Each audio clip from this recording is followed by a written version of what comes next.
তিলোত্তমার বুকে লুকিয়ে আছে হাজারো রহস্য আর মুক্তির গল্প।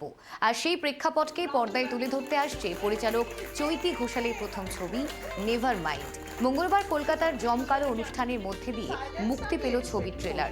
অনুষ্ঠানে উপস্থিত ছিলেন টলিউড কুইন ঋতুপর্ণা সেনগুপ্ত, অভিনেতা অমর্ত্য রায় এবং সঙ্গীত পরিচালক রূপম ইসলাম সহ গোটা টিম।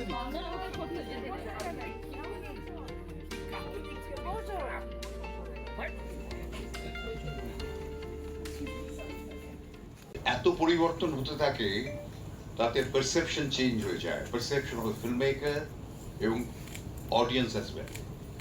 তা সেখানে দাঁড়িয়ে একটা সিনেমা বানানো কঠিন কাজ।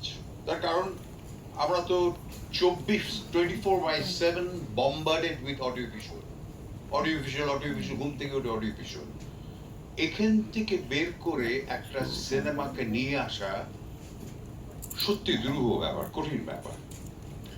আমি চৈতি তার প্রথম ছবি, ডেবিউ ফিল্ম, ঋতুপর্ণা তার প্রযোজক। ঋতুপর্ণা অনেক দিন ধরে করে যাচ্ছে, ও যে কি করে আমি বুঝতে পারি না।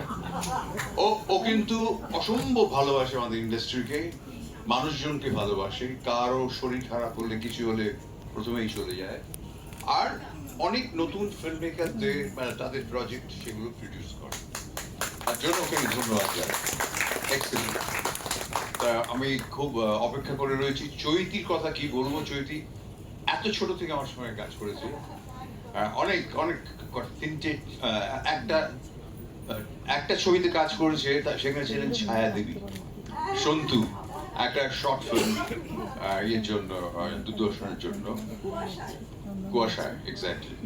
তাই সেটা পাওয়া গেছে, ওটা এখন রেস্টোর করছে এনএফআই। আমার নিজের খুব ভালো লেগেছিল ছবিটা পড়ে। আমার এত ভালো লাগছে, অনেক দিনের বন্ধুত্ব এদের সঙ্গে, চৈতির সঙ্গে এবং ঋতুপর্ণার সঙ্গে একসঙ্গে কাজ করেছি আমরা বহু।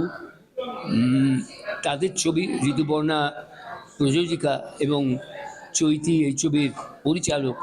তার পরিচালনায় প্রথম ছবি এবং সেখানেও আমাকে কাস্ট করেছে, আমার অভিনয় শুনে আমি কিন্তু ঋতু প্রযোজনে। পরিচালকের চোখে নিশ্চয়ই দেখেছি এবং আমার মনে হয়েছে এই ছেলেটি, যার ওই স্ট্র্যাকটা আছে, যার বডি ল্যাঙ্গুয়েজে একটা মিউজিশিয়ান আছে, যার প্রাণের মধ্যে একটা মিউজিশিয়ান আছে, যে মিউজিক ইনস্ট্রুমেন্টস, অনেকগুলো মিউজিক ইনস্ট্রুমেন্টস বাজাতে পারে, আর সিনেমা সম্পর্কে একটা সম্যক ধারণা এবং পড়াশোনা আছে, তো তাকেই নিয়েছি সেই জন্য। এবং পরের বিষয়টা হচ্ছে, and he happens to be my son. মানে আজকে যদি আরেকজন এই গুণাবলীগুলো থাকতো তাহলে তাকে নিতাম, কিন্তু আমার ছেলের এই গুণাবলীগুলো আছে বলে, শুধু আমার ছেলে বলে কে আমাকে নেবো বলবে বলে, না, আমি ওরকম। আর তখন আমার চুলের রংটা, আমার তখন চুলের রংটা গ্রে সত্যিই ছিল, আমি চুলটা রং করিয়েছিলাম নিজেই, তাই জন্য ওটা ওই চরিত্রের জন্য ওটা রাখা হয়েছিল, কারণ ওই রংটা অলরেডি ছিলই। So I fit the character even more, I think. ভালো বন্ধু ছোটবেলা থেকে, কিন্তু আমার জগৎটা অ্যাকচুয়ালি ছোটবেলা থেকে বন্ধু, ভালো বন্ধু ছোটবেলা থেকে, আমার ছোটবেলা না। বাট টু বি ভেরি, মানে জোকস অ্যাপার্ট, আমার জগৎটা আমার বন্ধুদের দ্বারা মানে একদম ফুল। মানে আমি বম্বেতে, ময়দানের রিলিজের পর থেকে আমি বম্বেতে থাকি, এবং সেখানে আমার মনে হয় অনেকেই আমার মতো, তারা নিজেদের বাড়ি ছেড়ে একটা অন্য শহরে একটা স্বপ্ন দেখার চেষ্টা করে, সেখানে স্ট্রাগল করে, অনেক কিছু করার চেষ্টা করে, একটা অল্টারনেট ফ্যামিলি তৈরি হয়। তো আমার জগৎ তাদের দিয়ে ভরা থাকে, আমার জগৎ ইনফ্যাক্ট রাস্তার অচেনা লোকেদের দিয়েও ভরা থাকে। আমি কলকাতার রাস্তা, বম্বের রাস্তায় হাঁটতে আমার খুব ভালো লাগে, ঠিক জুড়ের মতো। মানুষজন এসেছে। আমি তোমাদেরকে বলবো, আমরা সারাক্ষণ যারা সামনে থাকি, আমি অবশ্য এখন পেছনের লোক হয়েছি এই ছবিতে, হ্যাঁ, তাদেরকে নিয়ে আমরা তো কথা বলি। আমি এক ঝলক বলবো,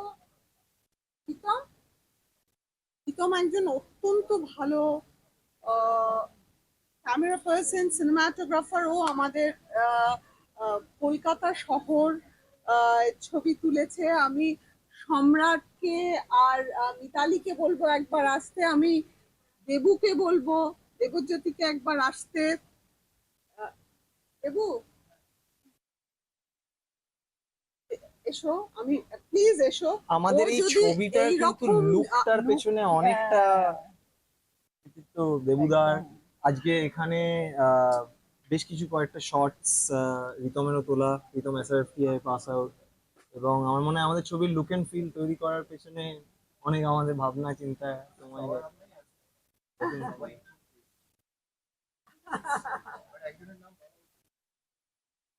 absolutely